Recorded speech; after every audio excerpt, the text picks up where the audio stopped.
परिमेय संख्या म्हणजे काय किंवा रॅशनल नंबर्स म्हणजे काय? तर परिमेय संख्या p/q स्वरूपात लिहिता येते, जेथे p आणि q हे पूर्णांक असून qची किंमत 0 नसते. परिमेय संख्यांचा सट q या अक्षराने दर्शवितात. परिमेय संख्या पूर्णांक, अपूर्णांक किंवा 0 असू शकते. म्हणजे पूर्णांक संख्या म्हणजे कोणत्या? तर ज्या संख्या अंश व छेद स्वरूपात दिलेल्या असतात व ज्या संख्येमध्ये अंशाने छेदाला निशेष भाग जातो त्या संख्येला पूर्णांक संख्या असे म्हणतात. उदाहरणार्थ 25/5.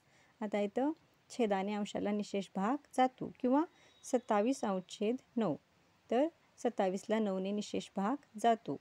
किंवा 8, 7 किंवा शून्यापासून सर्व वरच्या संख्या आणि शून्यापासून खालील ऋण संख्या म्हणजे 0 परत वरच्या प्लस असलेल्या सगळ्या संख्या आणि शून्याच्या खालच्या ऋण संख्या मिळून पूर्णांक संख्या बनतात. तर ह्या सर्व संख्यांना सुद्धा रॅशनल नंबर्स असे म्हणतात. आता अपूर्णांक संख्या पण रॅशनल नंबर असतात का? हो.